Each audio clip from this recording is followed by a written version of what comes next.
अखंड सौभाग्यवती का वरदान पाने के लिए और घर परिवार में सुख समृद्धि के लिए वट व्रत सावित्री का व्रत हिंदू महिलाओं के लिए विशेष महत्व रखता है।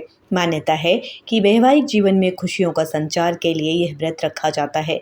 विशेष रूप से उत्तर भारत, महाराष्ट्र, गुजरात और मध्य प्रदेश में यह व्रत बहुत ही धूमधाम से मनाया जाता है। इन दिनों जब कामकाज का बढ़ता दबाव एवं व्यस्तता बढ़ती जा रही है, समय का विशेष अभाव महसूस होता है, उस परिदृश्य में देखें तो ज़्यादातर महिलाएं बाहर जाकर वट वृक्ष की पूजा नहीं कर पाती। उनके पास वट वृक्ष के नीचे जाकर पूजा का समय नहीं मिल पाता। ऐसे में वे मानती हैं कि भीड़ में पूजा ठीक से नहीं कर पाती। यही कारण है कि घर पर वट वृक्ष की डाल लाकर वे पूजा करती हैं। आइए जानते हैं कि पूजा विधि क्या होती है और वट पूजन के पीछे की कहानी क्या है, इसका महत्व क्या है। दरअसल शास्त्रों के अनुसार हिंदू धर्म में जिस प्रकार पीपल के वृक्ष को भगवान विष्णु का प्रतीक माना गया है, उसी प्रकार बरगद के वृक्ष को भगवान शिव का प्रतीक माना जाता है। बरगद के वृक्ष के तने में भगवान विष्णु, जड़ों में ब्रह्मा और शाखाओं में भगवान शिव का वास माना गया है। इस वृक्ष में सारी शाखाएं नीचे की ओर रहती है।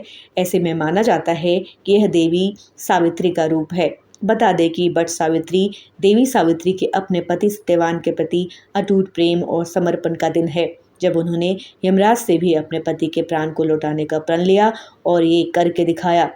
संतान प्राप्ति के लिए वट वृक्ष की पूजा करना लाभकारी माना जाता है।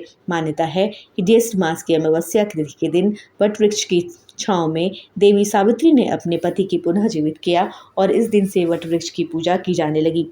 बता दें कि तीर्थंकर ऋषभदेव ने भी अक्षय वट के नीचे तपस्या की थी। प्रयाग में इस स्थान को ऋषभदेव तपस्वली कहा जाता है। अब सबसे पहले जानते हैं कि घर पर अगर आप वट वृक्ष की पूजा करना चाहती हैं तो सबसे पहले इस दिन क्या करना चाहिए। आपको इस दिन सुबह जल्दी उठना चाहिए। स्नान आदि के बाद स्वच्छ वस्त्र धारण करें। घर पर पूजा के लिए एक साफ स्थान चुनें।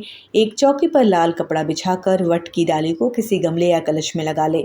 यदि यह नहीं कर पाएं तो आप वट वृक्ष का चित्र या सावित्री सत्यवान की तस्वीर का भी उपयोग कर सकती हैं।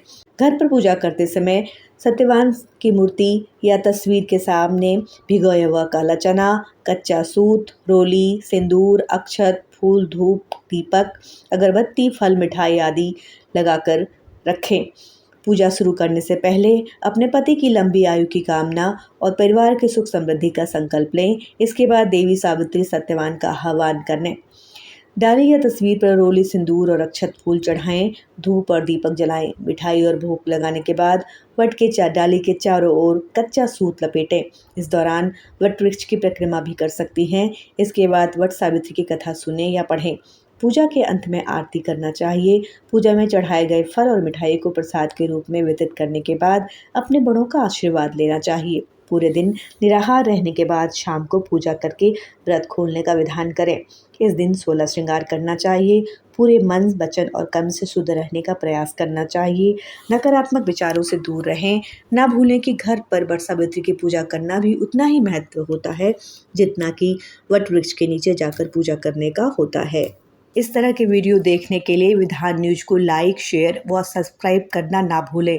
यहाँ दी गई जानकारी ज्योतिष शास्त्र, ज्योतिष गणना और सामान्य जानकारी पर आधारित है और केवल सूचना के लिए दी गई है। विधान न्यूज इसकी पुष्टि नहीं करता है। किसी भी उपाय को करने से पहले संबंधित विषय के एक्सपर्ट से ज़रूर सलाह लें। इस तरह की तमाम खबरों के लिए हमें ट्विटर, फेसबुक और यूट्यूब पर लाइक, सब्सक्राइब और फॉलो करें। विधान न्यूज पर विस्तार से पढ़ें ताज़ा तरीन खबरें।